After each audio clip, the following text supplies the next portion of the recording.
Hey guys, Chris here from the Smart Author Podcast. In today's episode, I wanted to talk to you about writing a book for a broad audience versus a targeted audience, and how you as a business owner can get more out of your book.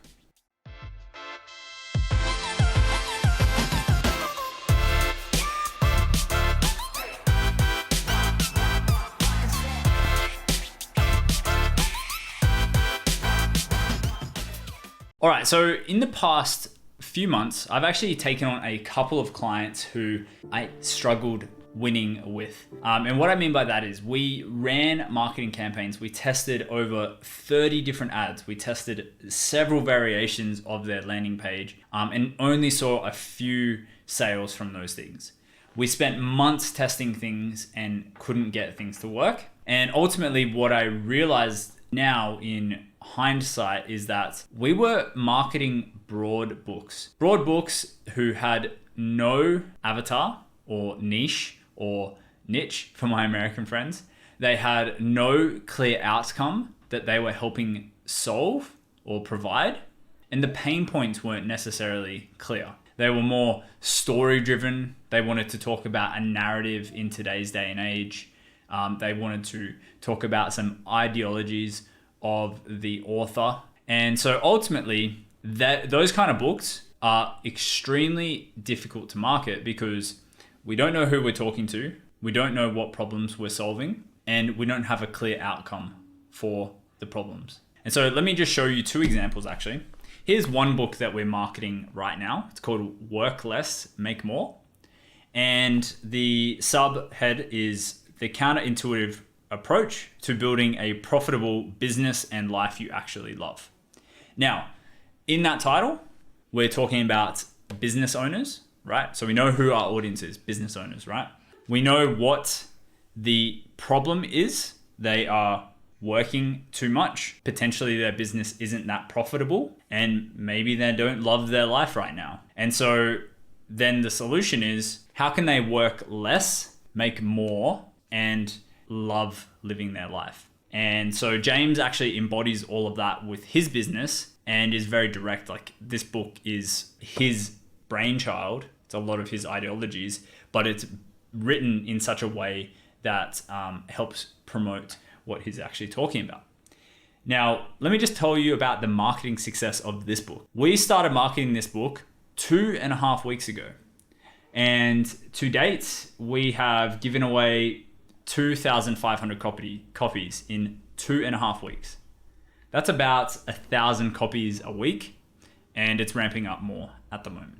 Okay, so that is how you can simply market an effective book that is written for a specific avatar, has a clear pain, and has a clear solution. Okay, now let me just show you another book. This one is called The Biggest Bluff. Now, I'm sure this is a fantastic book. I've actually read half of it and stopped because I got a little bit distracted. So, fantastic book. How I learned to pay attention, master myself, and win. Okay, so from that subhead, I actually don't know who this book is for.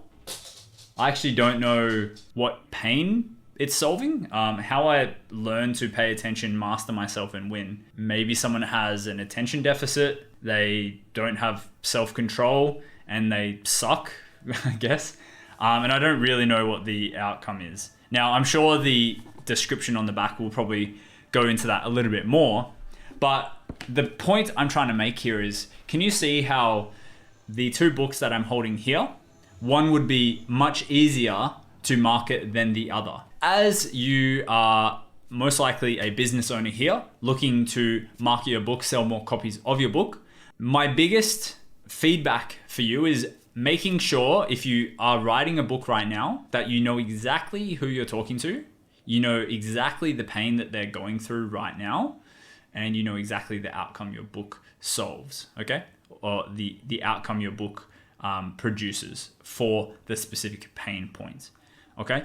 And so if you already have a book, there's also an opportunity for you to either, if you're in the broad spectrum, there's also an opportunity for you to look at different avenues to market your book that isn't direct response, because honestly, unless you're a very big name, direct response marketing, marketing with funnels and ads is going to be actually quite challenging. If you have written a book, there's an opportunity for you to do a revision of the book. So let's say you haven't sold many copies of your book, then I would suggest that you go back and you do a revised version. Potentially change the title, change the cover of the book, rewrite the book so it is talking to someone, it is solving a pain point. Because if you don't, my biggest worry for someone who has a book like that is that they're going to actually get stuck in a place where they can't market their book effectively at scale. And that's ultimately where you're going to have a downfall. This kind of book here is fine and it's fantastic, but this is probably not a self-published book. This has probably got a publisher. The publisher's probably doing a lot of pimping for them to get the book out into the marketplace. They're probably in bookstores. I remember, I think I heard it on a podcast maybe, and that's why I bought this book. So anyway, there's a lot of different marketing assets working to play for this book, but most likely if you're watching this podcast or listening to this podcast, you're not in that position. And so for the listeners here, this kind of book is much more effective for you to go ahead and market because it's actually going to help you directly target and produce an outcome for the people who you can target. And then I would also say this kind of book would also be much more beneficial for your business because if you're solving specific problems with outcomes that you provide, then most likely it's going to somehow tie into your business as well. And that's really where the main benefit of this kind of clear, directed, targeted book can come into place. So anyway, hope you guys got a good lesson out of this. I certainly got some very good lessons out of failing to market a couple of books, and I'll completely say that I really, really did not succeed at these books. It's a hard lesson. No one wants to suck at doing something, but I can gladly say that I suck at marketing broad books that don't solve specific problems. So hopefully you're not in that camp and you have a fantastic book that is targeted and solves awesome problems. And hopefully you enjoyed this episode. If you did, please leave me a like. Let me know what your biggest takeaways are down below. And if you want to continue, stick around, then I'd love if you could subscribe if you're not already. And I'll see you on the next episode.